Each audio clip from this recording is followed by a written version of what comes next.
안에 노약자석, 휴대폰을 들여다보던 젊은 남자가 무심코 자리에 앉으려 했을 때 그의 팔을 잡는 손 하나. 젊은 남자가 불만스러운 표정을 지으며 고개를 들었습니다. 그 자리에는 이미 한 노인이 앉아 있었거든요. 젊은 남자의 얼굴이 순간 일그러졌습니다. 그러나 노인의 눈빛이 변했습니다. 예상외로 날카롭게 변한 눈빛의 젊은 남자는 입술을 깨물며 다른 곳으로 자리를 옮겼습니다. 아무도 몰랐습니다. 그 평범해 보이는 노인의 과거를, 그가 북파 공작원 출신 한지훈 할아버지라는 사실을. 매일 아침 7시 30분 한지훈 할아버지는 정확한 시간에 일어났어요. 50년이 넘는 세월이 흘렀지만 군인의 생활 습관은 여전히 그의 일상에 깊이 배어 있었습니다. 침대에서 일어나 발을 바닥에 내딛는 순간부터 한 씨의 하루는 시계처럼 정확하게 돌아갔답니다. 작은 아파트 베란다에서 바라보는 아침 풍경. 한 씨는 커피 한 잔을 마시며 도시의 소음에 귀를 기울였어요. 자동차 경적 소리, 지나가는 사람들의 발걸음 소리, 멀리서 들려오는 공사장 소음. 그는 모든 소리를 구분할 수 있었죠. 특수 훈련을 받은 사람들이 갖는 예민한 감각이었으니까요. 벽에 걸린 낡은 시계가 8시를 가리켰습니다. 한 씨는 천천히 몸을 일으켰어요. 거울 앞에 선 그의 모습은 누가 봐도 평범한 75세 노인이었습니다. 하얗게 센 머리카락, 깊게 팬 주름, 약간 구부정한 척추, 특별할 것 없는 노인의 모습이었죠. 하지만 그의 눈동자만은 달랐어요. 세월이 가져온 변화에도 불구하고 그의 눈은 여전히 맑고 날카로웠거든요. 옷장에서 깔끔하게 다림질된 셔츠와 바지를 꺼냈습니다. 한 씨는 항상 단정한 옷차림을 고집했어요. 검소하지만 깔끔한 모습, 옷매무새를 가다듬는 손길은 젊은이들보다 더 꼼꼼했습니다. 옷을 입고 거울 앞에 서서 넥타이를 매는 모습은 마치 의식을 치르는 것 같았어요. 그에게는 일상의 작은 습관들이 중요했으니까요. 약봉지에서 여러 알의 약을 꺼내 물과 함께 삼켰습니다. 혈압약, 심장약, 관절염약. 나이가 들면서 몸은 점점 그를 배신하고 있었죠. 한 씨는 약병을 정리하며 짧은 한숨을 내쉬었어요. 과거 어떤 극한 상황에서도 끄떡없던 그 몸이 이제는 약의 도움 없이는 하루도 버티기 힘들어졌으니까요. 현관문을 나서기 전 한 씨는 습관적으로 주변을 살폈습니다. 열쇠는 제대로 가지고 있는지, 지갑은 뒷주머니가 아닌 앞주머니에 있는지, 휴대폰은 충전이 되어 있는지.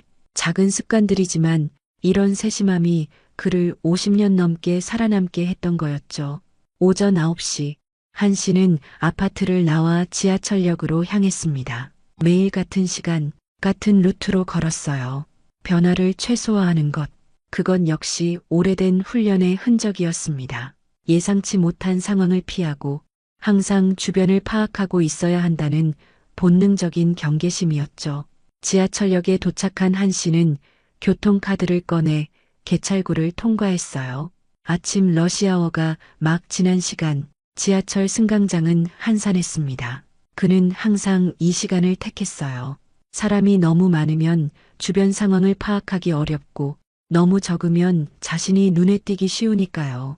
승강장 벤치에 앉아 열차를 기다리는 동안 한 씨의 눈은 쉬지 않고 주변을 살폈습니다.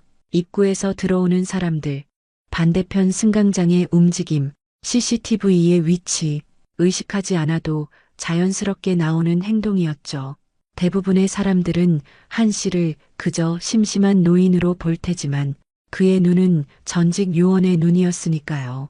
열차가 들어오고 한 씨는 천천히 일어나 노약자석이 있는 칸으로 향했습니다. 노약자석에 앉으면 전체 칸을 한눈에 볼 수 있었거든요. 출입구와 가까워 비상시 대피하기도 좋은 위치였습니다. 직업병이라고 해야 할까요? 50년이 지나도 변하지 않는 그의 습관이었어요. 지하철 안으로 들어선 순간 한 씨의 미간이 살짝 찌푸려졌습니다. 저 멀리 노약자석 근처에 익숙한 얼굴들이 보였거든요.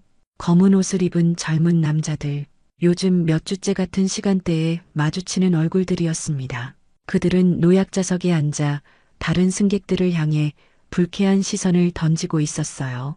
한 씨는 무표정한 얼굴로 그들 근처의 노약자석으로 향했습니다. 젊은 남자들 중 하나가 한 씨를 힐끔 쳐다보았어요.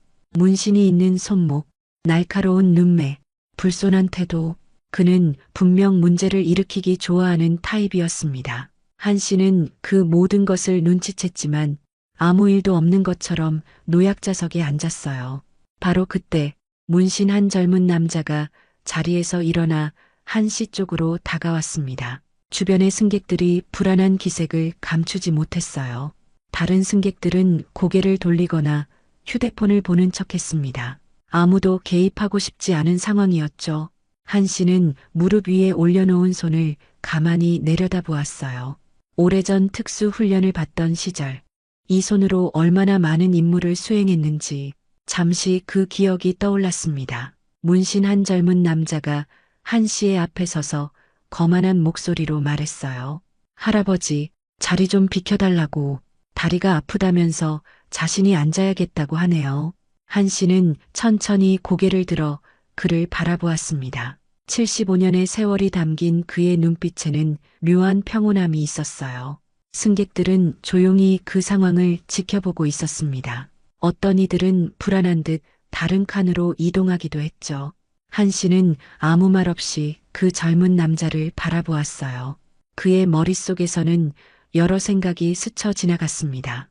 50년 전 북한 깊숙한 지역에 잠입했던 날들, 목숨을 걸고 수행했던 임무들, 그리고 지금 평범한 노인으로 살아가는 자신, 이 모든 과거를 아무도 모른 채 한 씨는 그저 지하철에서 자리를 비켜달라는 무례한 요구를 받고 있었죠. 젊은 남자의 인내심이 점점 바닥나고 있었습니다. 그의 얼굴이 점점 붉어져 갔어요. 뒤에 있던 그의 일당들도 슬슬 다가오고 있었죠.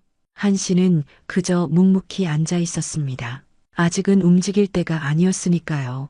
그 순간 열차가 급정거했습니다. 젊은 남자가 중심을 잃고 비틀거렸어요. 그의 손이 한 씨의 어깨를 거칠게 밀쳤죠. 그리고 그 순간 한 씨의 눈빛이 변했습니다. 한 씨의 어깨를 거칠게 밀친 젊은 남자의 얼굴에 당혹감이 스쳐 지나갔습니다. 한 씨가 쓰러지거나 놀랄 거라 예상했던 것과 달리 노인의 몸은 마치 바위처럼 꿈쩍도 하지 않았거든요. 오히려 한 씨의 눈빛이 순간적으로 변했습니다. 청명한 하늘에 갑자기 번개가 치듯 그의 눈에서 날카로운 빛이 번쩍였어요. 젊은 남자가 다시 한번 한 씨의 어깨를 밀었습니다. 이번에는 더 강한 힘으로, 노인이라면 쉽게 자리에서 밀려날 정도로. 그러나 한 씨는 여전히 자리를 지키고 있었어요. 젊은 남자의 얼굴에 짜증이 가득했습니다. 비키라고 했잖아. 젊은 남자는 목소리를 높여 말했어요. 주변 승객들은 불안한 기색이 역력했습니다. 한 씨는 천천히 고개를 들어 그를 바라보았어요. 마주친 시선의 젊은 남자의 눈동자가 흔들렸습니다. 그의 뒤에 있던 일당들이 슬슬 다가왔어요. 한 씨는 그저 묵묵히 앉아 있었지만 그의 손가락이 무릎 위에서 미세하게 움직였습니다. 오래전에 배운 호흡법을 떠올리며 몸의 긴장을 조절하고 있었죠. 할아버지는 귀가 잘 안 들리나 봐? 젊은 남자는 비웃음을 지으며 주변을 둘러보았어요. 그의 일당들이 낄낄거리며 웃었습니다. 한 씨는 여전히 묵묵부답이었어요. 그저 젊은 남자의 눈을 똑바로 바라볼 뿐이었죠. 그의 시선에는 두려움이 없었습니다. 오히려 뭔가를 계산하는 듯한 차분함이 있었어요. 한 씨의 머릿속에서는 빠른 판단이 이루어지고 있었습니다. 이 상황을 어떻게 대처해야 할지, 과거처럼 행동한다면 너무 많은 것이 드러날 테고, 그냥 참고 넘어간다면 비슷한 일이 또다시 일어날 것이었죠. 75년의 세월 동안 한 씨는 자신의 과거를 완벽하게 숨겨왔습니다. 북파 공작원으로 활동했던 그 시절의 기억들을 아무도 알지 못하게 마음 깊은 곳에 묻어두었죠. 야, 이 할아버지 귀가 먹었나 보다. 젊은 남자는 일부러 더 크게 말했어요. 그리고 이번에는 한 씨의 무릎을 발로 툭툭 쳤습니다. 한 씨의 눈이 그 발을 향했어요. 순간 그의 호흡이 미세하게 변했습니다. 목덜미의 근육이 살짝 긴장했고 손가락이 무릎 위에서 미세하게 움직였어요. 한 씨는 마음속으로 숫자를 세고 있었습니다. 예전에 훈련받던 시절, 감정을 통제하는 방법이었죠. 몸이 자동으로 반응하기 전에 머리가 먼저 움직여야 했으니까요. 그 순간 열차 안쪽에서 누군가가 한 씨를 향해 걸어왔습니다. 한 씨의 시선이 그쪽으로 향했어요. 가슴이 갑자기 빠르게 뛰기 시작했습니다. 낯익은 얼굴이었거든요. 김영호. 50년 전 함께 북파 공작원으로 활동했던 동료였습니다. 김영호는 한 씨와 비슷한 연령대의 노인이었어요. 하지만 그의 걸음걸이는 여전히 군인 같은 기백이 느껴졌습니다. 김영호와 한 씨는 서로의 눈을 마주쳤어요. 50년이라는 세월에도 불구하고 서로를 즉시 알아보았습니다. 특수훈련을 받은 요원들은 결코 잊지 않는 법이니까요. 김영호는 상황을 빠르게 파악했습니다. 그는 한 씨 근처로 다가와 젊은 남자들을 힐끔 쳐다보았어요. 평범한 노인의 눈길처럼 보였지만 김영호는 이미 그들의 수와 위치, 신체적 특징과 위험도를 모두 계산하고 있었죠. 참 오랜만이네. 김영호가 한 씨에게 말했어요. 그의 목소리는 친근했지만 눈빛은 경계심을 담고 있었습니다. 한 씨는 미세하게 고개를 끄덕였어요. 그들 사이에는 말로 표현할 수 없는 무언의 대화가 오갔습니다. 이 사람들이 뭐 문제라도 있나? 김영호가 젊은 남자들을 향해 물었어요. 그의 목소리는 노인답게 약간 떨렸지만 그 안에는 단단한 힘이 깃들어 있었습니다. 젊은 남자는 새로 나타난 노인을 향해 짜증스러운 눈길을 던졌어요. 할아버지들 몇 명 더 있어도 상관없어. 어차피 다 비켜야 돼. 젊은 남자의 말에 그의 일당들이 다시 한번 웃음을 터뜨렸습니다. 한 씨는 천천히 김영호를 바라보았어요. 눈빛으로 조심하라는 신호를 보냈죠. 김영호도 미세하게 고개를 끄덕였습니다. 50년이 지났지만 그들의 호흡은 여전히 맞아떨어졌어요. 젊은 남자가 참을성을 잃기 시작했습니다. 그는 갑자기 손을 뻗어 한 씨의 팔을 잡았어요. 그 순간이었습니다. 한 씨의 머릿속에서 무언가가 깨어났어요. 50년 동안 잠들어 있던 본능이 순식간에 되살아난 거였죠.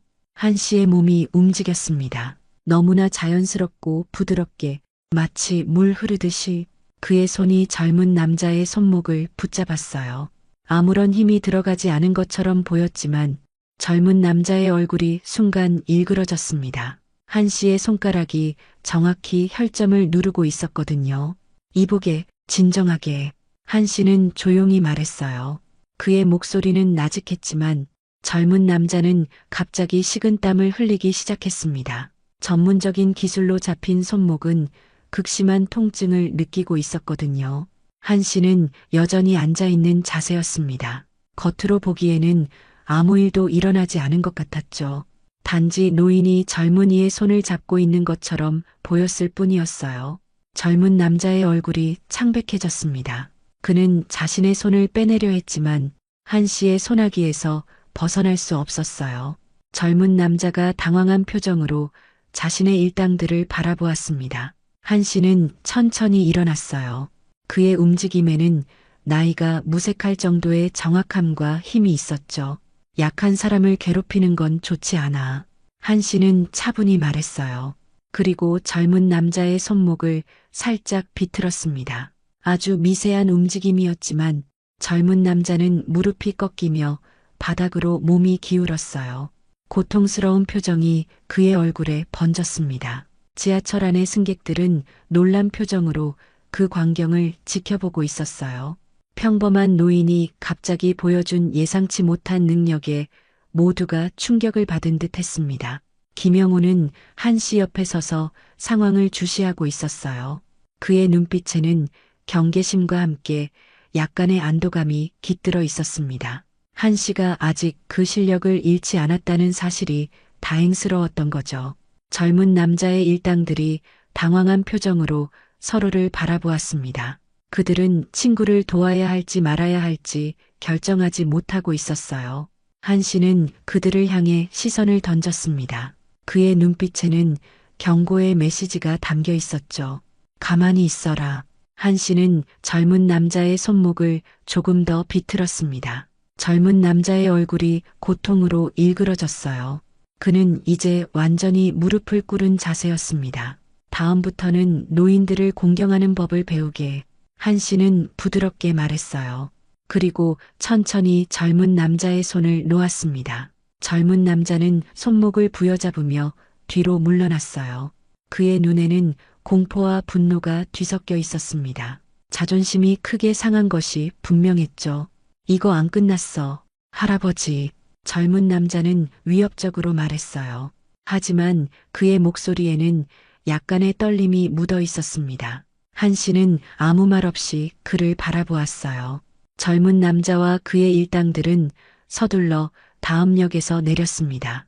그들이 내리면서 던진 마지막 시선에는 분명한 복수의 의지가 담겨 있었죠. 지하철 안은 잠시 정적에 빠졌습니다. 승객들은 한 씨를 신기한 눈으로 바라보았어요. 누군가는 휴대폰으로 그 장면을 촬영하기도 했습니다. 한 씨는 다시 노약자석에 앉았어요. 마치 아무 일도 없었다는 듯이. 하지만 그의 손가락은 미세하게 떨리고 있었습니다. 50년 만에 깨어난 본능이 그를 당혹스럽게 했던 거죠. 김영호가 한 씨 옆에 앉았습니다. 두 노인은 잠시 아무 말도 하지 않았어요. 주변의 시선이 조금씩 다른 곳으로 향하고 평소의 지하철 분위기로 돌아오자 김영호가 낮은 목소리로 말했습니다. 아직도 그 손놀림 그대로구먼. 김영호의 말에 한 씨는 깊은 한숨을 내쉬었어요. 그는 자신의 손을 내려다보았습니다. 마치 낯선 사람의 손을 보듯이. 50년이 지났는데 몸이 먼저 반응했어. 한 씨의 목소리에는 놀라움과 함께 걱정이 묻어 있었어요. 그는 자신이 했던 행동이 옳은 것인지 확신할 수 없었습니다. 평화로운 일상에 파문이 일기 시작했으니까요. 김영호는 주변을 살피며 조용히 말했어요. 우리 같은 사람들은 결코 완전히 그 시절을 잊을 수 없는 법이지. 한 씨는 고개를 끄덕였습니다. 그들은 평생을 숨기며 살아왔죠. 북파 공작원으로서의 과거, 국가를 위해 목숨을 걸었던 시간들, 그리고 그 누구도 알아주지 않는 희생, 모든 것을 마음 깊숙이 묻어두고 살아왔던 겁니다. 김영호가 한 씨의 어깨를 가볍게 두드렸어요. 이거 참, 우연도 이런 우연이 있나? 수십 년 만에 만나게 되다니. 한 씨는 미소를 지었습니다. 예전에 동료를 만난 것은 기뻤지만 동시에 불안했어요. 과거가 다시 수면 위로 떠오르는 것 같은 기분이었으니까요. 어디 사는가? 김영우가 물었어요. 한 씨는 잠시 망설였습니다. 습관적인 경계심이었죠. 그러나 김영우는 적이 아니었어요. 같은 임무를 수행했던 동료였고 같은 삶을 살아온 전우였으니까요. 대치동 쪽에 작은 아파트가 있네. 한 씨가 대답했어요. 김영우의 얼굴에 미소가 번졌습니다. 나는 잠실 쪽이야. 이렇게 가까이 살고 있었다니 참 신기한 일이군. 두 사람의 대화는 겉으로 보기에 평범한 노인들의 대화였습니다. 하지만 그 속에는 50년의 세월이 담겨 있었어요. 말로 표현하지 않아도 서로가 이해하는 공통의 기억과 경험이 있었죠. 가족은 어떻게 되나?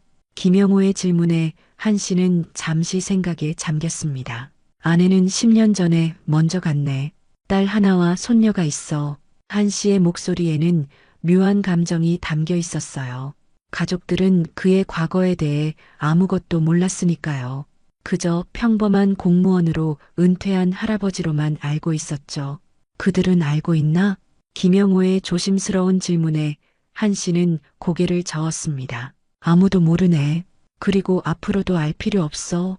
김영호는 이해한다는 듯이 고개를 끄덕였어요. 그들 세대의 북파 공작원들은 대부분 자신의 과거를 숨기며 살았습니다. 국가 안보를 위해 그리고 가족의 안전을 위해서였죠. 지하철이 다음 역에 도착했습니다. 문이 열리고 사람들이 오가는 소리가 들렸어요. 한 씨는 창밖을 바라보았습니다. 오늘의 사건이 어떤 파장을 불러올지 걱정되기 시작했어요. 조심하게 김영호가 일어서며 말했습니다. 그의 눈빛에는 경고의 메시지가 담겨 있었어요. 저 젊은이들이 가만히 있지 않을 걸세. 특히 자존심이 상했을 테니. 한 씨는 고개를 끄덕였습니다. 그도 알고 있었어요. 오늘의 일이 쉽게 끝나지 않을 거라는 것을. 연락처를 교환하자고 김영호가 말했어요. 한 씨는 주저없이 자신의 휴대폰을 꺼냈습니다. 50년 전의 전우와 다시 연결되는 순간이었죠. 번호를 교환한 후 김영호는 한 씨의 어깨를 한 번 더 두드렸어요. 곧 연락하겠네. 할 이야기가 많아. 김영호의 말에는 단순한 재회 이상의 의미가 담겨 있었습니다. 한 씨는 그것을 느꼈어요. 무언가 중요한 이야기가 있다는 것을. 김영호가 내리고 한 씨는 다시 혼자가 되었습니다. 그는 창밖으로 흘러가는 풍경을 바라보았어요. 평화롭게 살아온 50년의 세월이 오늘 이 작은 사건으로 인해 변화의 기로에 서게 된 것 같았습니다. 한 씨의 손이 무릎 위에서 미세하게 떨렸어요. 오래된 기억들이 물밀듯이 밀려왔습니다. 숨겨왔던 과거, 묻어두었던 정체성, 그리고 결코 잊을 수 없는 인물들, 모든 것이 한꺼번에 그를 덮쳤어요. 한 씨는 깊은 숨을 들이마셨습니다. 그리고 마음속으로 다짐했어요. 이번 일은 여기서 끝내야 한다고. 과거가 현재를 침범하도록 해서는 안 된다고. 하지만 그의 직감은 이미 알고 있었습니다. 이제 모든 것이 변하기 시작했다는 것을. 지하철은 계속해서 달렸습니다. 한 씨의 목적지를 향해, 그리고 예상치 못한 미래를 향해. 그날의 지하철 사건 이후 한 씨의 평화로운 일상에 균열이 생기기 시작했습니다. 집으로 돌아온 한 씨는 거실 창가에 서서 바깥 풍경을 바라보았어요. 아파트 단지의 평화로운 모습이 눈에 들어왔지만 그의 마음은 전혀 평화롭지 않았습니다. 오래도록 잊고 살았던 과거가 갑자기 눈앞에 나타났으니까요. 한 씨는 손을 들어 바라보았습니다. 미세하게 떨리는 손가락, 젊은 남자의 손목을 제압했던 그 손이었죠. 50년이 지났지만 몸은 여전히 기억하고 있었어요. 특수 훈련을 받은 신체는 결코 그 기억을 완전히 지울 수 없는 법이었습니다. 침실로 향한 한 씨는 옷장 깊숙한 곳에서 낡은 상자를 꺼냈어요. 열쇠로 상자를 열자 오래된 사진 한 장이 눈에 들어왔습니다. 흑백 사진 속에는 젊은 시절의 한 씨가 군복을 입고 있었어요. 사진 뒷면에는 희미한 글씨로 날짜가 적혀 있었습니다. 1972년 3월 15일 북파 공작원 훈련을 마친 날이었죠. 한 씨는 사진을 바라보며 깊은 한숨을 내쉬었어요. 젊은 날의 자신과 지금의 모습이 겹쳐졌습니다. 그때와 지금 50년의 세월이 흘렀지만 어떤 면에서는 하루도 지나지 않은 것 같았어요. 상자 안에는 또 다른 물건들이 있었습니다. 낡은 군번줄, 작은 나침반, 그리고 함께 훈련받던 동료들의 명단. 한 씨는 조심스럽게 군번줄을 집어들었어요. 손가락으로 그 표면을 쓸어내리며 과거의 기억 속으로 빠져들었습니다. 1970년대 초반, 대한민국은 북한의 위협에 맞서기 위해 특수요원들을 양성하고 있었어요. 한 씨는 군 복무 중 특별한 재능을 인정받아 선발되었습니다. 그는 타고난 신체 능력과 뛰어난 상황 판단력을 가지고 있었거든요. 특수훈련소에서 그는 생존 기술, 무기 다루기, 은밀한 침투 방법, 그리고 적진에서의 정보 수집 방법을 배웠습니다. 군번줄을 다시 상자에 넣으며 한 씨는 그 시절의 임무들을 떠올렸어요. 북한 지역으로 침투하여 정보를 수집하고 때로는 중요한 인물을 구출하는 임무, 목숨을 걸어야 했던 순간들, 그리고 누구에게도 인정받지 못한 희생.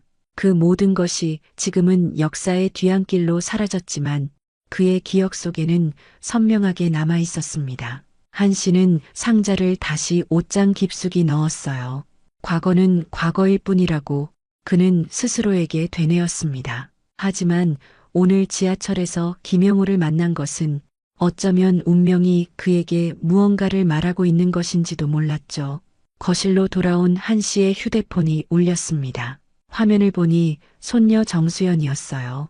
한 씨의 얼굴에 미소가 번졌습니다. 정수연은 그의 삶에서 가장 소중한 존재였으니까요. 정수연은 할아버지에게 내일 저녁 식사를 같이 하자고 제안했어요. 대학교 근처에 맛있는 식당이 새로 생겼다면서 한 씨는 기쁘게 수락했습니다. 정수연은 한 씨에게 항상 활력을 주는 존재였으니까요. 전화를 끊고 한참이 지났을 무렵 다시 한번 휴대폰이 울렸습니다. 이번에는 김영우였어요. 한 씨는 잠시 망설이다가 전화를 받았습니다. 김영우는 내일 만나자고 제안했어요. 할 이야기가 많다면서 한 씨는 내일 저녁에는 손녀와 약속이 있다고 말했습니다. 그러자 김영우는 내일 오전에 만나자고 했어요.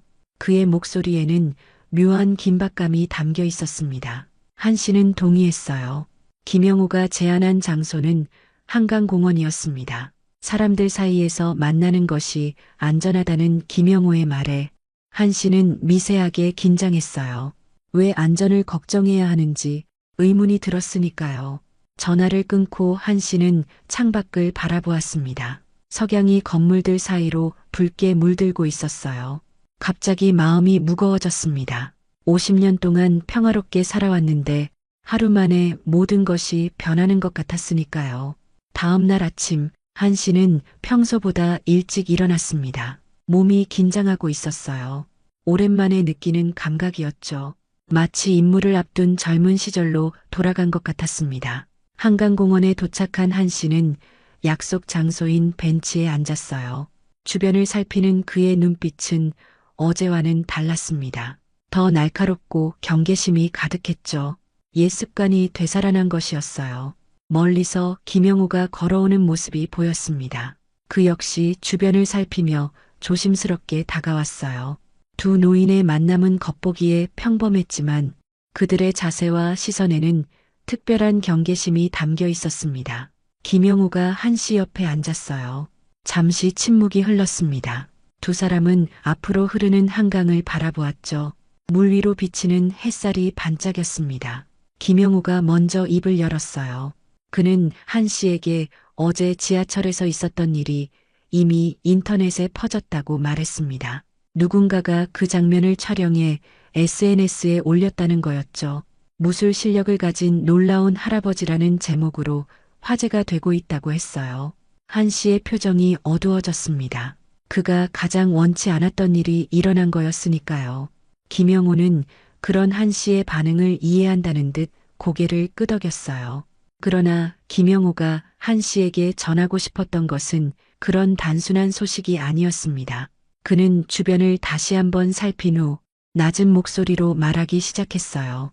북파 공작원 출신들이 최근 이상한 일을 겪고 있다고 했습니다. 몇몇은 의문의 사고를 당했고 일부는 갑자기 연락이 두절되었다고 했어요.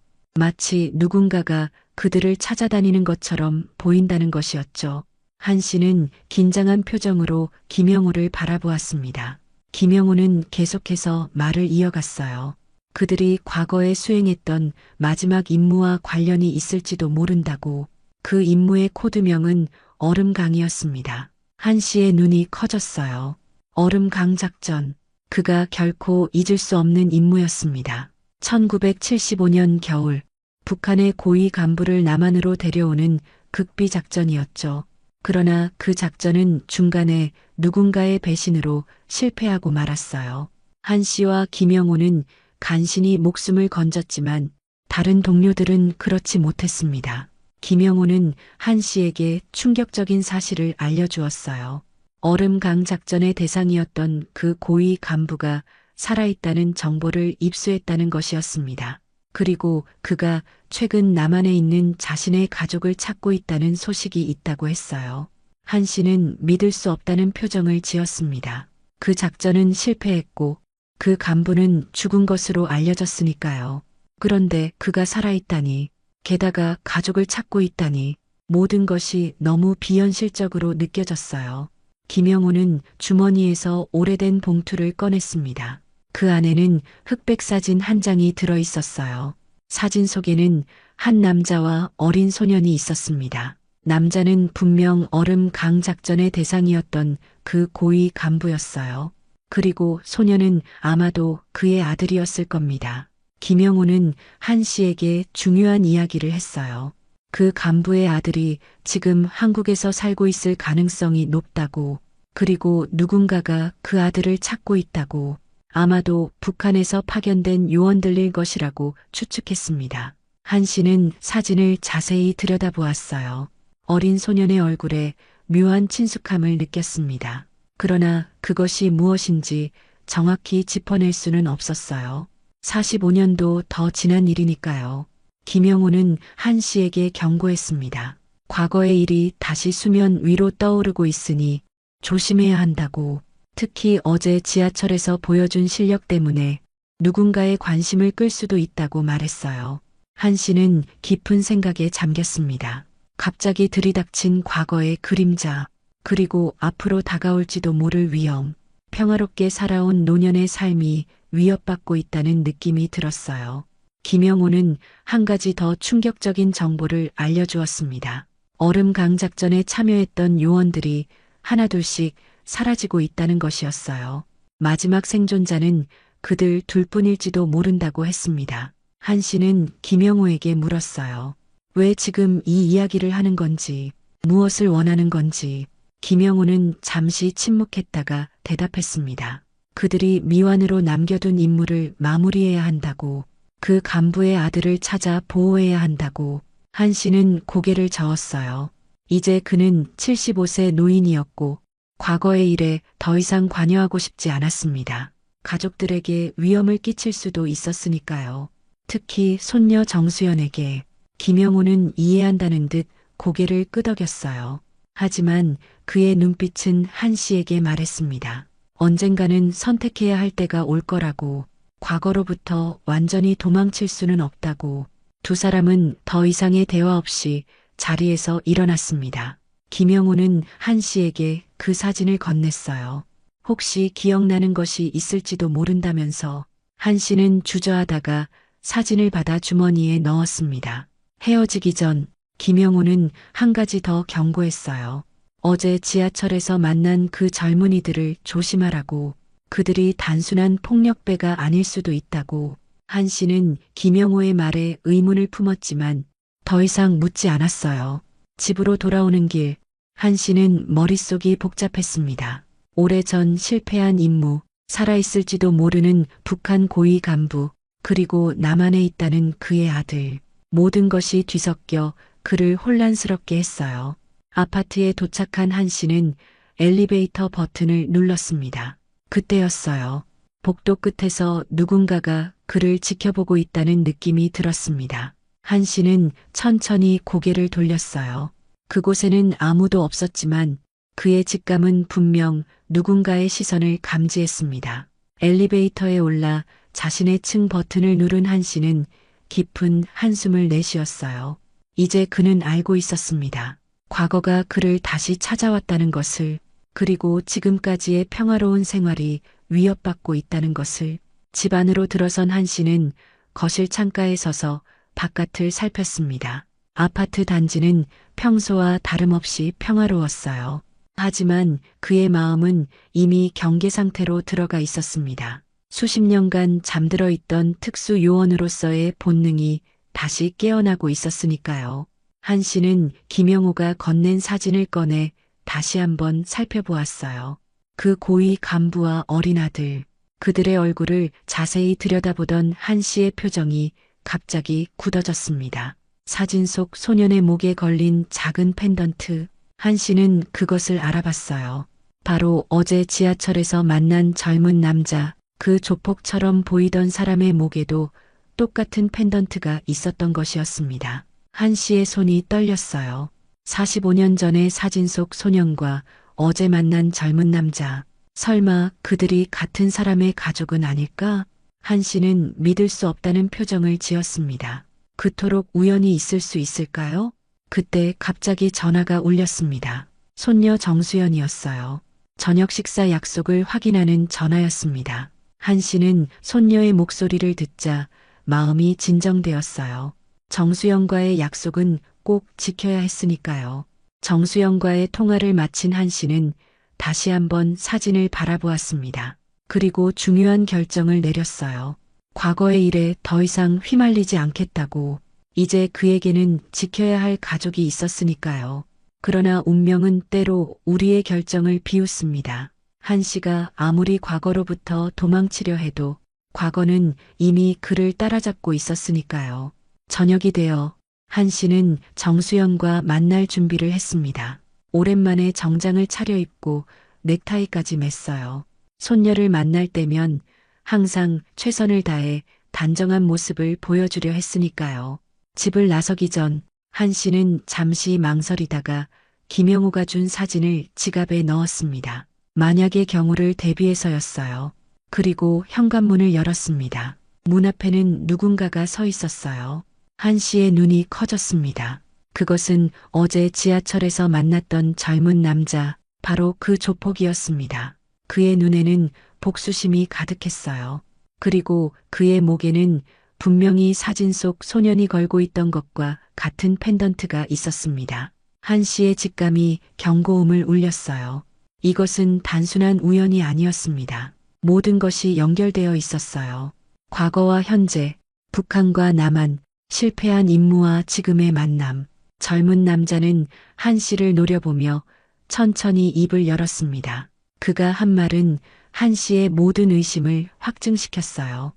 당신이 바로 그 북파 공작원이죠? 내 할아버지를 죽인 그 사람. 한 씨는 문 앞에 선 젊은 남자를 바라보았습니다. 마음속으로 이름을 불러보았어요. 박민국. 어제 지하철에서 만났던 그 젊은이. 그의 목에 걸린 펜던트가 오후 햇살에 반짝였습니다. 들어오시죠. 한 씨는 차분하게 말했어요. 아파트 복도에서 대화하는 것보다 집 안으로 들이는 편이 나았습니다. 지나가는 이웃들의 눈길을 피할 수 있었으니까요. 민국은 잠시 망설이다가 한 씨의 집으로 들어왔습니다. 그의 표정은 여전히 적대적이었어요. 하지만 어제와는 달리 그 눈빛에는 분노와 함께 궁금증도 담겨 있었습니다. 거실로 들어선 민국은 주변을 살폈어요. 평범한 노인의 집, 벽에 걸린 가족 사진, 책장에 가지런히 꽂힌 책들. 정말 이 평범한 할아버지가 자신의 할아버지를 죽인 북파 공작원일까 의심하는 기색이 역력했습니다. 한 씨는 차분하게 소파를 가리켰어요. 앉으시죠. 차라도 한 잔 드릴까요? 민국은 고개를 저었습니다. 그는 소파에 앉지 않고 서서 한 씨를 노려보았어요. 할아버지를 알고 계셨나요? 한 씨는 천천히 고개를 끄덕였습니다. 그 펜던트를 보니 알겠군요. 박성훈 씨의 손자로군요. 민국의 눈이 커졌어요. 할아버지의 이름을 이 노인이 어떻게 알고 있는지 놀란 듯 했습니다. 그러면 인정하시는 거군요. 할아버지를 죽인 북파 공작원이 당신이라는 걸. 한 씨는 고개를 저었어요. 아니, 그게 아니라네. 이야기가 복잡하네. 민국은 주머니에서 사진 한 장을 꺼냈습니다. 오래된 흑백 사진이었어요. 한북한군 장교와 어린 소년이 찍힌 사진. 김영우가 보여줬던 그 사진과 같았습니다. 이 사진 속 사람이 내 할아버지예요. 북한에서 고위직에 있었죠. 그런데 45년 전 남한으로 망명하려다 죽었어요. 남한의 북파 공작원 때문에. 한 씨는 사진을 자세히 들여다보았습니다. 그리고 천천히 손을 뻗어 자신의 지갑에서 김영우가 준 사진을 꺼냈어요. 두 사진은 완전히 같았습니다. 이 사진과 이야기에 대해 어디서 들었나? 한 씨의 질문에 민국은 경계하는 눈빛을 보냈어요. 왜 그걸 알려고 하죠? 한 씨는 깊은 숨을 내쉬었습니다. 내 할아버지 이야기가 정확히 맞지 않아. 그는 남한의 북파 공작원 때문에 죽은 게 아니라네. 민국의 얼굴에 분노가 번졌어요. 거짓말 마세요. 저는 다 알고 있어요. 할아버지는 얼음 강 작전 때 죽었어요. 남한으로 망명하려다가 북파 공작원들의 배신으로. 한 씨의 표정이 굳어졌습니다. 얼음 강 작전, 김영우가 언급했던 그 작전명, 그리고 이 젊은이가 그것을 알고 있다는 사실이 상황을 더욱 복잡하게 만들었어요. 누가 그런 이야기를 해주었나? 한 씨의 질문에 민국은 잠시 망설였습니다. 그리고 마지못해 대답했어요. 2주 전 한 남자가 저를 찾아왔어요. 자신은 북한에서 온 특별한 사람이라면서 내 할아버지의 진실을 알려주겠다고 했습니다. 한 씨의 가슴이 덜컥 내려앉았어요. 김영호의 경고가 현실이 되고 있었습니다. 북한에서 누군가가 이미 민국을 접촉했다는 것, 그리고 그들이 얼음 강 작전에 대해 알고 있다는 것, 모든 것이 위험한 방향으로 흘러가고 있었죠. 그 사람이 어떻게 생겼는지 기억하나? 한 씨가 물었어요.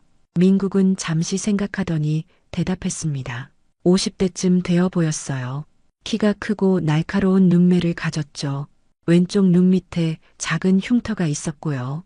한 씨의 표정이 변했습니다. 그 설명은 너무나 익숙했어요. 얼음 강작전 당시 함께했던 동료 중 하나, 장기철의 모습이었습니다. 하지만 그는 그 작전에서 사망한 것으로 알려져 있었죠. 민국은 한 씨의 변화된 표정을 놓치지 않았어요. 당신도 그 사람을 알고 있군요. 역시 당신이 북파 공작원이었어요. 한 씨는 깊은 한숨을 내쉬었습니다. 이제 더 이상 숨길 수 없었어요. 그래, 나는 북파 공작원이었네. 하지만 내 할아버지를 죽인 건 아니야. 민국의 눈에 의심의 빛이 번졌습니다. 한 씨는 천천히 소파에 앉았어요. 어깨가 무거웠습니다. 45년간 숨겨왔던 비밀을 이제 밝혀야 한다는 사실이 그를 지치게 했죠. 내 할아버지, 박성훈 씨는 북한의 과학자였어. 핵 개발 프로그램에 관여했지. 그러나 그는 양심의 가책을 느끼고 남한으로 망명하기로 결심했네. 한 씨의 이야기에 민국은 조용히 귀를 기울였어요. 그의 표정에서 적대감이 조금씩 사라지고 있었습니다. 우리 팀은 그를 데리고 나오는 임무를 맡았지. 얼음강 작전이라고 불렸네. 나와 김영호, 그리고 장기철을 포함한 5명의 요원이 투입되었어. 한 씨는 잠시 말을 멈추고 창밖을 바라보았습니다. 오래된 기억을 더듬는 듯 했어요. 그러나 작전 당일 우리는 함정에 빠졌네. 누군가 우리의 계획을 북한 측에 미리 알려준 거야. 총격전이 벌어졌고 동료 3명이 사망했지. 나와 김영호만 간신히 탈출했어. 그리고 한 씨는 말을 멈추고 민국을 바라보았습니다. 그의 눈에는 깊은 슬픔이 담겨 있었어요. 내 할아버지도 그 과정에서 피격됐네. 하지만 그가 즉사했다고 생각했는데 살아있었던 거였나? 민국은 혼란스러운 표정을 지었습니다. 그가 알고 있던 이야기와 한 씨의 이야기가 달랐으니까요. 하지만 그 남자는 할아버지가 북파 공작원들에게 배신당했다고 했어요. 의도적으로 적에게 넘겼다고. 한 씨는 고개를 저었어요. 배신은 있었지만 우리 팀 내부의 배신이었네. 우리 중 한 명이 북한의 이중 스파이였던 거지. 그때 한 씨의 휴대폰이 울렸습니다. 김영호였어요. 한 씨는 전화를 받았고 김영호의 다급한 목소리가 들려왔습니다. 위험해. 그들이 나를 찾아왔어. 장기철이 살아있어. 북한의 스파이였던 거야. 그가 모든 것을 계획했어. 한 씨의 얼굴이 창백해졌어요. 김영호의 목소리가 갑자기 끊겼습니다. 배경에서 요란한 소리가 들렸고 이어서 통화가 완전히 끊겼죠. 한 씨는 급히 일어났습니다. 그의 움직임에는 75세 노인이라고 믿기 어려운 민첩함이 있었어요. 당장 여기서 나가야 해. 민국은 혼란스러운 표정으로 한 씨를 바라보았습니다. 무슨 일이 있는 거죠? 한 씨는 서둘러 민국을 현관으로 이끌었어요. 내가 위험해. 장기철이 널 이용하고 있어. 너희 할아버지의 이름으로. 민국이 뭔가 더 묻기도 전에 복도에서 발소리가 들렸습니다. 여러 명이 오는 소리였어요. 한 씨의 직감이 경고음을 울렸죠. 시간이 없어. 나를 따라와. 한 씨는 민국의 팔을 잡고 비상계단으로 향했습니다. 그들이 계단문을 열자마자 엘리베이터에서 3명의 남자가 내렸어요. 모두 검은 옷을 입고 있었고 그중 한 명은 민국이 설명했던 그 사람, 장기철이었습니다. 장기철은 한 씨와 민국을 발견하고 무언가를 외쳤어요. 다른 2명이 그들을 향해 달려왔습니다. 한 씨는 민국을 계단 아래로 밀었어요. 뛰어. 가능한 한 빨리. 민국은 혼란스러워하며 계단을 내려갔고 한 씨도 그를 따라 뛰기 시작했습니다. 뒤에서 추격자들의 발소리가 들렸어요. 한 씨는 자신의 나이가 무색하게 계단을 빠르게 내려갔습니다. 오래전 훈련받은 기술들이 몸에서 자연스럽게 흘러나왔죠. 1층에 도착한 그들은 주차장으로 향했어요. 한 씨는 주머니에서 차 키를 꺼냈습니다. 내 차에 타, 빨리. 두 사람은 한 씨의 차에 올라탔고 한 씨는 신속하게 시동을 걸었어요. 추격자들이 주차장 입구에 나타났을 때 그들의 차는 이미 출구를 향해 달리고 있었습니다. 차 안에서 민국은 여전히 혼란스러워 보였어요. 대체 무슨 일이 일어나고 있는 거죠?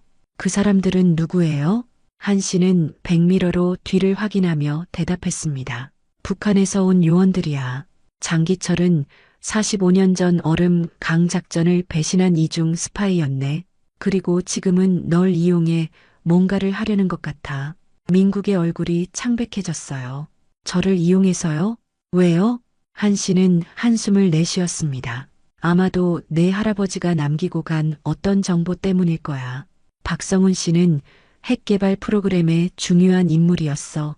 그가 가진 정보는 지금도 가치가 있을 수 있지. 민국은 갑자기 무언가 생각난 듯 말했어요. 그 남자, 장기철이 절 처음 만났을 때 할아버지가 남긴 유품에 대해 물었어요. 특히 할아버지의 낡은 시계에 관심이 많았죠. 한 씨의 눈이 커졌습니다. 그 시계를 갖고 있나? 민국은 고개를 끄덕였어요. 집에 있어요. 할머니가 돌아가시기 전에 제게 주셨죠. 할아버지의 유일한 유품이라고. 한 씨는 깊게 생각에 잠겼습니다. 시계. 그 안에 중요한 정보가 숨겨져 있을 가능성이 높았어요. 박성훈이 남한으로 가져오려 했던 핵 개발 관련 비밀이 담겨 있을지도 모를 일이었죠. 갑자기 한 씨의 휴대폰이 울렸습니다. 정수연이었어요. 저녁 식사 약속 시간이 다가오고 있었습니다. 한 씨는 전화를 받았어요.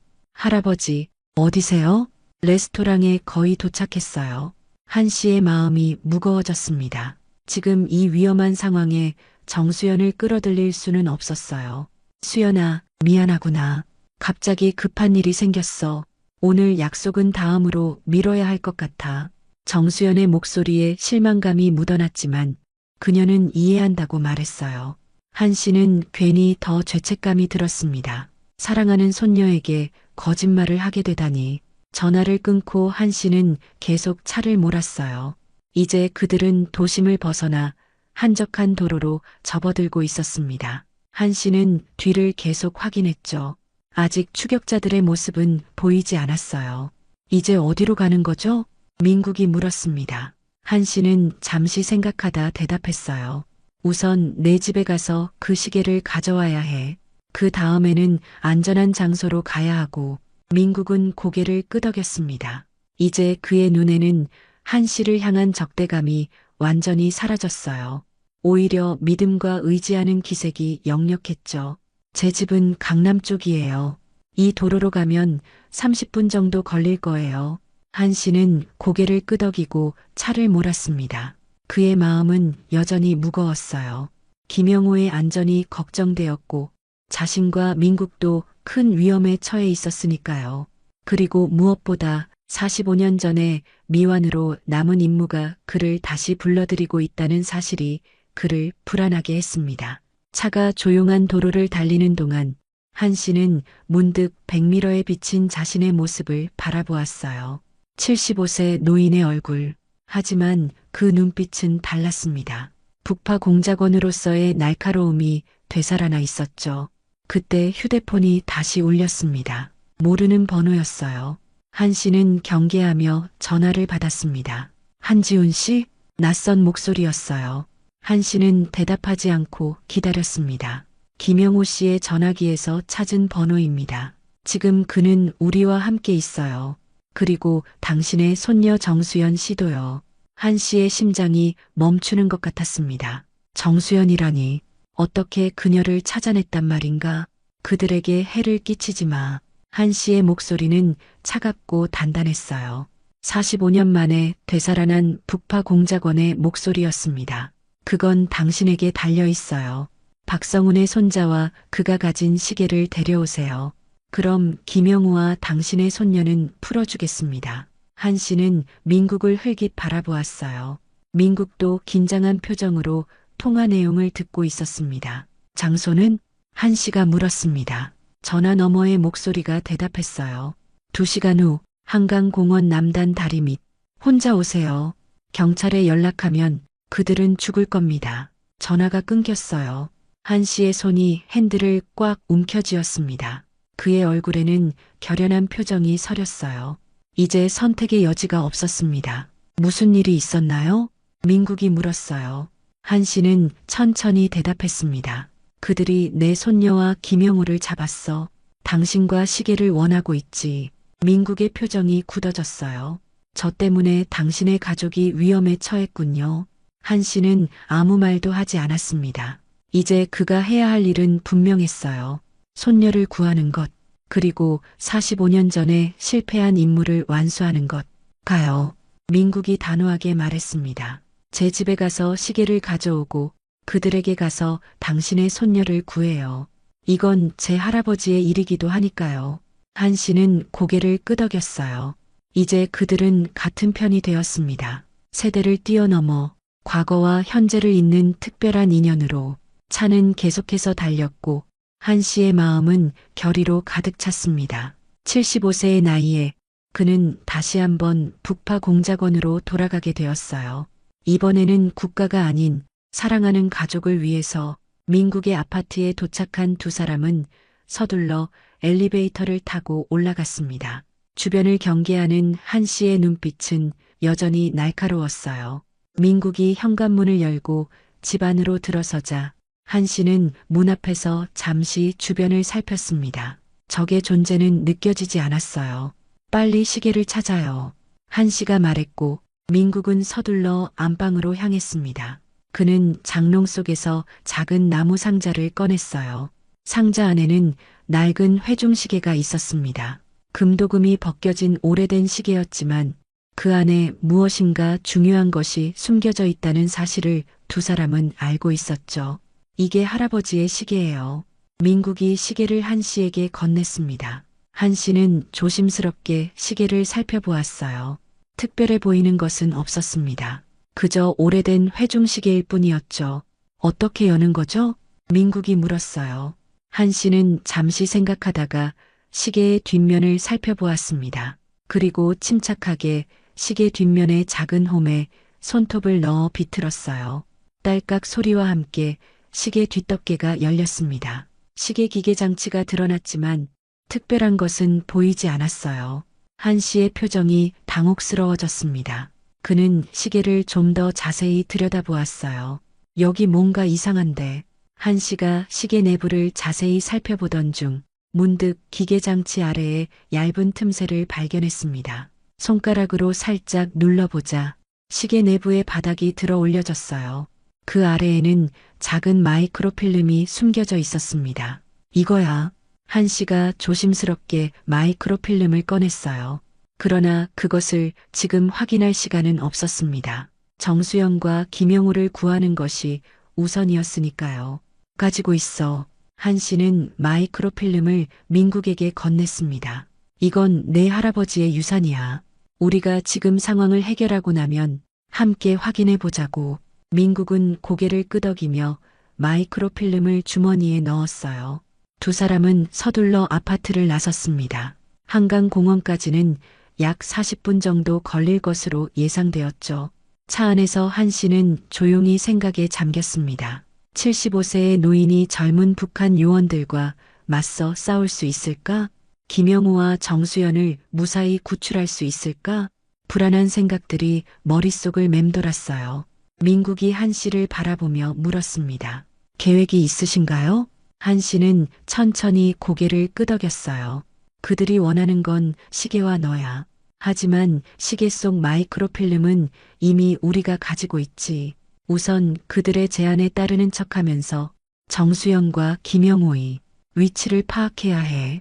민국은 걱정스러운 표정으로 창밖을 바라보았습니다. 그들이 저와 시계를 가져가면 손녀분과 김영호 씨를 정말 풀어줄까요? 한 씨는 쓴웃음을 지었어요. 당연히 아니지. 그들은 모든 증거와 증인을 없애려 할 거야. 하지만 걱정 마. 난 45년간 평범한 노인으로 살았지만 몸은 여전히 기억하고 있으니까. 한강공원이 가까워질수록 한 씨의 표정은 점점 더 단단해졌습니다. 그의 눈빛은 더 이상 75세 노인의 것이 아니었어요. 북파 공작원으로서의 날카로움과 집중력이 되살아난 것이었죠. 장기철이 위험한 상대야. 그는 우리와 같은 훈련을 받았고 게다가 45년 동안 현역으로 활동해왔을 거야. 내가 그를 상대할 테니 넌 기회가 생기면 정수영과 김영우를 데리고 도망쳐. 민국은 망설이다가 물었어요. 하지만 혼자서 그들을 상대할 수 있을까요? 한 씨는 미소를 지었습니다. 난 혼자가 아니야. 이미 도움을 요청해 놨거든. 그 말에 민국은 의아한 표정을 지었지만 더 이상 묻지 않았어요. 한 씨의 확신에 찬 표정이 어떤 의미인지 곧 알게 될 테니까요. 한강공원 남단, 약속된 다리 밑에 도착했습니다. 어둠이 내리기 시작한 공원은 한적했어요. 한 씨와 민국은 조심스럽게 차에서 내렸습니다. 내 뒤에 바짝 붙어 있어. 한 씨가 말했고 민국은 말없이 고개를 끄덕였어요. 두 사람은 다리 밑으로 걸어갔습니다. 이미 그곳에는 누군가가 기다리고 있었어요. 장기철이었습니다. 그의 옆에는 두 명의 젊은 요원이 서 있었고 그들 뒤로 김영우와 정수연이 보였어요. 두 사람 모두 손이 묶인 채 앉아 있었습니다. 정수연의 얼굴에는 공포와 혼란이 가득했지만 김영우는 비교적 침착해 보였어요. 지훈 씨, 오랜만이군. 장기철이 미소를 지으며 말했습니다. 그의 목소리는 친근했지만 눈빛은 차가웠어요. 손녀와 옛 동료를 풀어주게. 한 씨가 단호하게 말했습니다. 장기철은 고개를 저었어요. 먼저 시계와 박민국 씨를 이리로 보내주시지. 한 씨는 민국을 바라보았습니다. 민국은 긴장한 표정이었지만 한 씨의 눈빛에서 힘을 얻은 듯 했어요. 시계는 내가 가지고 있네. 한 씨가 주머니에서 회중시계를 꺼내 보였습니다. 그리고 민국에게 고개를 끄덕여 함께 앞으로 나아갔죠. 장기철을 향해 천천히 걸어가는 동안 한 씨의 눈은 주변을 세심하게 살폈어요. 숨어있는 다른 요원이 있는지 확인하고 있었습니다. 두 사람이 장기철 앞에 멈춰 섰습니다. 장기철은 손을 내밀었어요. 시계를 주시지. 한 씨는 주머니에서 시계를 꺼내 장기철에게 건넸습니다. 장기철은 시계를 받아 급하게 열어보았어요. 그의 얼굴에 실망감이 번졌습니다. 마이크로필름은 어디 있지? 한 씨는 태연하게 대답했어요. 무슨 말인지 모르겠군. 장기철의 표정이 차갑게 변했습니다. 그는 옆에 있던 요원에게 고개를 끄덕였고 요원은 정수연의 머리에 총을 겨눴어요. 다시 물을게. 마이크로필름은 어디 있지? 한 씨의 표정이 굳어졌습니다. 그의 손이 미세하게 움직였어요. 45년 전의 훈련이 되살아나고 있었습니다. 손녀에게서 총을 치워. 마이크로필름은 안전한 곳에 있어. 그들을 풀어주면 알려주지. 장기철은 웃음을 터뜨렸습니다. 여전히 협상을 시도하는군. 하지만 이제 당신은 75세 노인일 뿐이야. 내가 왜 당신 말을 들어야 하지? 그 순간이었습니다. 한 씨의 몸이 번개처럼 움직였어요. 그는 장기철 앞으로 한 걸음 내디디며 동시에 옆에 있던 요원의 팔을 잡아챘습니다. 너무나 빠른 동작이었고 요원은 이에 대응할 시간조차 없었어요. 한 씨는 요원의 팔을 비틀어 총을 떨어뜨리게 했고 그를 장기철 쪽으로 밀었습니다. 두 사람이 잠시 균형을 잃는 사이 한 씨는 정수영과 김영우를 향해 달려갔어요. 지금이야. 한 씨가 외쳤습니다. 그 순간 공원 주변의 어둠 속에서 여러 명의 사람들이 나타났어요. 그들은 모두 70대가 넘은 노인들이었지만 그 움직임은 결코 노인답지 않았습니다. 북파 공작원 출신 동료들이었어요. 한 씨가 미리 연락해 놓은 옛 전우들이었죠. 그들은 빠르게 상황을 장악했고 북한 요원들은 순식간에 포위되었습니다. 혼란 속에서 한 씨는 정수영과 김영우의 묶인 손을 풀어주었어요. 빨리 민국에게 가서 차로 도망쳐. 정수연은 할아버지를 놀란 눈으로 바라보았습니다. 그녀가 알던 평범한 할아버지는 온데간데 없었고 그 자리에는 놀라운 능력을 가진 요원이 서 있었으니까요. 할아버지, 정수연이 떨리는 목소리로 불렀어요. 한 씨는 손녀를 안심시키는 미소를 지었습니다. 나중에 설명해 줄게. 지금은 빨리 가야 해. 김영호가 정수연의 팔을 잡아 민국 쪽으로 이끌었어요.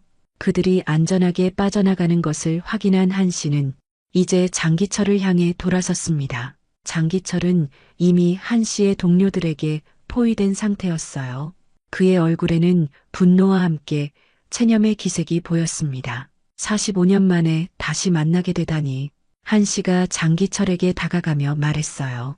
왜 그랬나? 동료들을 배신하다니. 장기철은 쓴웃음을 지었습니다. 난 원래부터 그쪽 사람이었어. 배신이라고 할 것도 없지. 한 씨는 고개를 저었어요. 박성훈 씨를 죽게 만든 것도 너였군. 장기철의 표정이 변했습니다. 박성훈이 죽었다고? 그게 당신이 알고 있는 거야? 한 씨는 의아한 표정을 지었어요. 장기철이 계속해서 말했습니다. 그는 죽지 않았어. 총상을 입었지만 살아남았지. 북으로 다시 끌려갔고 지금도 살아있어. 한 씨의 눈이 커졌습니다. 그것은 예상치 못한 소식이었어요. 45년간 그는 박성훈이 죽었다고 믿어왔으니까요. 증거는? 한 씨가 물었습니다. 장기철은 고개를 끄덕였어요. 그래서 마이크로필름이 필요한 거야. 거기에 그의 현재 위치와 상태가 기록되어 있어. 그는 여전히 북한의 핵 프로그램에 관여하고 있지만 늙고 병들었어. 이제는 고향으로 돌아가고 싶어 해. 민국이 갑자기 그들 사이로 뛰어들었습니다. 그는 장기철의 말을 모두 들었던 거였어요. 할아버지가 살아계시다고요? 민국의 목소리는 떨렸습니다. 그의 눈에는 믿을 수 없다는 표정과 함께 희망의 빛이 반짝였어요. 장기철은 민국을 바라보았습니다. 그래, 그는 살아있어. 그리고 몇 달 전부터 자신의 손자를 찾고 있었지. 우리는 그를 찾을 방법이 필요했고 한 씨의 직감이 경고음을 울렸습니다. 뭔가 이상했어요. 장기철이 너무 많은 정보를 쉽게 털어놓고 있었습니다. 마치 시간을 벌려는 것처럼. 그때 갑자기 멀리서 사이렌 소리가 들려왔어요. 경찰이 오고 있었습니다. 한 씨는 장기철의 표정 변화를 놓치지 않았어요. 그의 입가에 미소가 내가 경찰을 불렀군. 한 씨가 말했어요.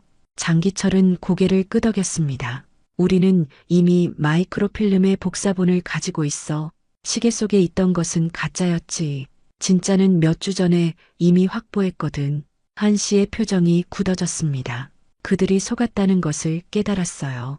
장기철은 계속해서 말했습니다. 이제 우리는 떠날 거야. 경찰이 오면 당신들은 곤란해질 테니 북파 공작원의 정체가 드러나면 평범한 삶을 유지하기 어려울 테니까. 장기철의 말이 끝나기도 전에 공원 입구에서 여러 대의 경찰차가 들어오는 모습이 보였습니다. 한 씨의 동료들은 서로를 바라보며 긴장했어요. 그들 모두 정체가 드러나는 것을 원치 않았으니까요. 그러나 한 씨는 미소를 지었습니다. 그래서 내가 마지막까지 속고 있는 줄 알아? 장기철의 표정이 의아해졌어요. 한 씨는 주머니에서 휴대폰을 꺼냈습니다. 화면에는 통화 중인 상태가 표시되어 있었어요. 나는 경찰이 아닌 국정원에 연락했네. 지금 오고 있는 건 일반 경찰이 아니야. 장기철의 얼굴이 창백해졌습니다. 차에서 내린 사람들은 정말 일반 경찰이 아니었어요. 특수 요원들이었습니다. 45년 전의 얼음 강 작전 이후 한 씨는 완전히 일상으로 돌아온 것처럼 보였지만 실은 국정원과 계속 연락을 유지해왔던 것이었죠. 그리고 마이크로필름. 한 씨가 민국을 바라보았습니다. 민국은 주머니에서 마이크로필름을 꺼냈어요.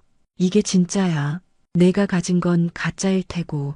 장기철의 얼굴이 일그러졌습니다. 그는 도망치려 했지만 이미 늦었어요. 국정원 요원들이 그와 그의 부하들을 체포했습니다. 혼란이 가라앉고 한 씨는 정수연에게 다가갔어요. 무서웠지? 미안하구나. 정수연은 할아버지를 바라보았습니다. 그녀의 눈에는 수많은 질문이 담겨 있었어요. 하지만 그보다 더 깊은 감정이 있었습니다. 존경과 사랑이었죠. 할아버지, 대체 무슨 일이에요? 한 씨는 깊은 한숨을 내쉬었습니다. 긴 이야기구나. 이제 모든 걸 털어놓을 때가 온 것 같아. 민국이 다가와 한 씨의 어깨에 손을 올렸어요. 정말 할아버지가 살아계신 건가요? 한 씨는 마이크로필름을 바라보았습니다. 이걸 확인해 봐야 알 수 있을 거야. 하지만 장기철의 말이 사실이라면 그때 국정원 요원 중 한 명이 그들에게 다가왔어요. 한지훈 선생님, 저희가 마이크로필름을 분석해 보겠습니다. 결과를 알려드리겠습니다. 한 씨는 고개를 끄덕였고 요원은 민국에게서 마이크로필름을 받아 떠났습니다. 김영호가 한 씨에게 다가와 어깨를 두드렸어요. 자네는 여전히 날카롭군. 75세라는 나이가 무색하네. 한 씨는 웃음을 지었습니다. 나이는 숫자에 불과하다고들 하잖아. 그들의 웃음 속에는 45년간의 세월과 드디어 완수된 임무에 대한 안도감이 담겨 있었어요. 정수연은 여전히 혼란스러운 표정이었지만 할아버지의 미소에 조금씩 안심하는 모습이었습니다. 그녀에게는 많은 설명이 필요했지만 지금 이 순간 그녀는 할아버지가 얼마나 특별한 사람인지 알게 되었어요. 한 씨는 주변을 둘러보았습니다. 45년 전 실패한 임무, 그리고 숨겨왔던 과거. 이제 모든 것이 드러났고 새로운 시작을 앞두고 있었죠. 그의 나이 75세.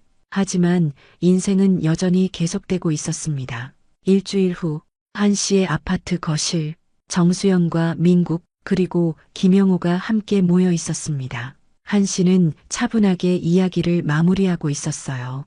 45년 전 북파 공작원으로 활동했던 시절부터 얼음강 작전의 실패, 그리고 지금까지 자신의 정체를 숨겨온 이유까지 모든 것을 있는 그대로 털어놓은 것이었죠. 그래서 난 평범한 공무원으로 위장한 채 남은 인생을 살기로 했네. 가족에게 위험이 미치지 않도록. 한 씨의 말에 정수연은 할아버지의 손을 꼭 잡았습니다. 그녀의 눈에는 이제 놀라움 대신 존경의 빛이 담겨 있었어요. 할아버지, 왜 진작 말씀해 주시지 않으셨어요? 한 씨는 미소를 지었습니다. 알 필요가 없을 거라 생각했네. 과거는 과거일 뿐이라고 여겼으니까. 하지만 이번 일을 겪으면서 깨달았어. 아무리 숨기려 해도 과거는 언젠가 우리를 찾아온다는 걸.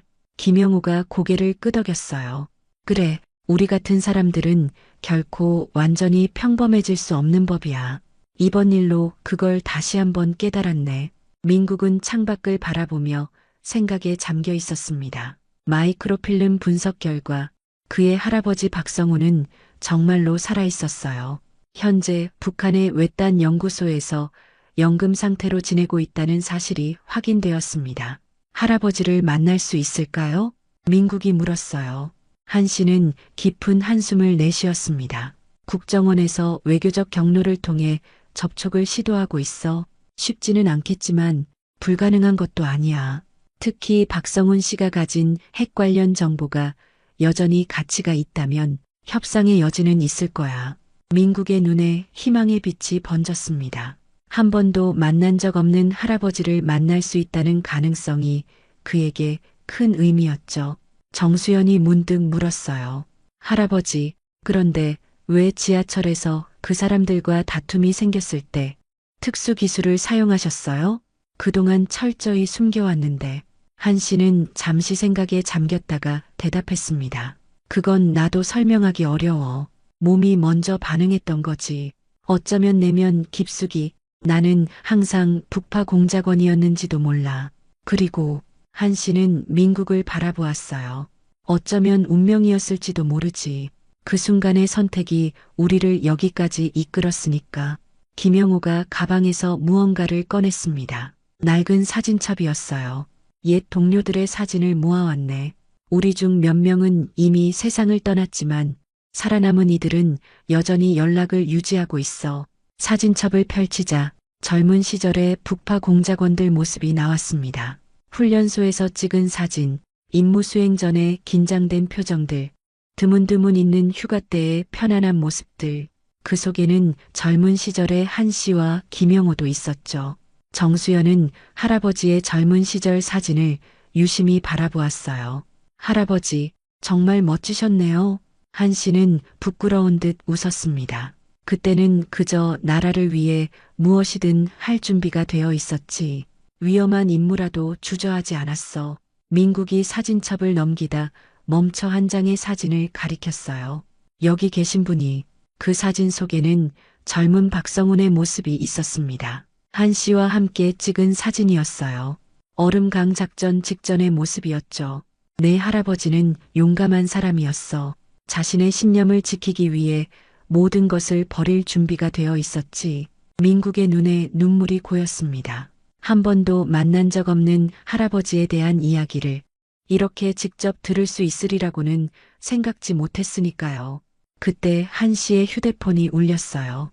국정원 요원이었습니다. 한 씨는 잠시 통화를 하더니 놀라운 소식을 전했어요.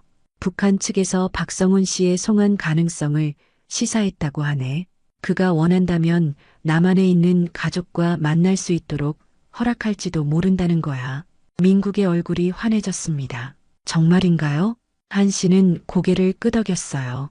물론 확실한 건 아니야. 국제 정치는 복잡하니까. 하지만 가능성은 있어. 모두가 이 기대되는 소식에 들떠 있을 때 초인종이 울렸습니다. 김영호가 문을 열자 몇 명의 노인들이 서 있었어요. 모두 지난번 한강공원에서 한 씨를 도와준 북파 공작원 출신 동료들이었습니다. 지훈이가 우리 모두를 불렀다던데 무슨 일인가? 한 명이 물었어요. 한 씨는 그들을 거실로 안내했습니다. 모두가 자리에 앉자 한 씨는 진지한 표정으로 말을 꺼냈어요. 여러분, 우리는 모두 젊은 시절 나라를 위해 목숨을 걸었네. 그리고 그 후 수십 년간 평범한 시민으로 살아왔지. 하지만 이번 일을 계기로 생각했어. 우리의 경험과 지혜가 여전히 가치가 있다는 걸. 노인들은 호기심 어린 표정으로 한 씨의 말을 경청했습니다. 국정원에서 제안이 들어왔네. 우리 같은 경험자들이 젊은 요원들을 위한 자문 역할을 해달라는 거야. 물론 강제는 아니야. 원하는 사람만 참여하면 돼. 김영우가 먼저 손을 들었어요. 나는 참여하겠네. 늙었다고 쓸모없는 건 아니지. 오히려 경험이 더 중요할 때도 있으니까. 다른 노인들도 하나둘 동의의 뜻을 표했습니다. 그들의 눈빛에는 오랜만에 느끼는 삶의 활력이 담겨 있었어요. 그리고 또 하나, 우리의 이야기를 세상에 알리는 프로젝트를 시작하려고 해. 익명으로 진행되겠지만 북파 공작원들의 희생과 공헌이 역사 속에 제대로 기록되어야 한다고 생각하네. 정수연이 갑자기 손을 들었습니다. 할아버지, 제가 도울게요. 저는 영상 편집을 전공하고 있잖아요. 할아버지들의 이야기를 기록하는 다큐멘터리를 만들 수 있어요. 한 씨는 손녀를 자랑스러운 눈빛으로 바라보았어요. 그리고 민국도 말했습니다. 저도 돕고 싶어요. 한 씨 할아버지와 같은 분들의 이야기는 반드시 기록되어야 해요. 그리고 제 할아버지의 이야기도요.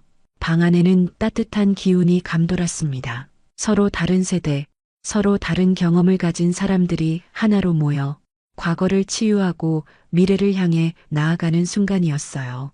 한 씨는 창밖으로 보이는 도시의 풍경을 바라보았습니다. 75년의 삶, 그중 많은 시간을 숨겨진 채로 살아왔지만 이제 그는 자신의 진정한 모습으로 남은 인생을 살아갈 수 있게 되었어요. 인생은 참 신기하지 않나? 한 씨가 말했습니다. 75세에 새로운 시작을 하게 될 줄은 꿈에도 몰랐네. 김영우가 웃으며 대답했어요. 나이는 숫자에 불과하다잖아. 우리의, 아니 모든 세대의 지혜가 함께할 때 더 나은 미래를 만들 수 있을 테니까. 한 씨는 주변에 모인 사람들을 바라보았습니다. 옛 동료들, 손녀 정수연, 그리고 인연의 끈으로 연결된 민국까지. 그들은 모두 그의 인생의 새로운 장을 함께 열어가고 있었어요. 그래, 이제 우리의 진짜 이야기가 시작되는 거야. 한 씨의 마지막 말에 모두가 따뜻한 미소로 화답했습니다. 창밖으로 석양이 아름답게 물들고 있었어요. 이것은 끝이 아닌 새로운 시작이었으니까요.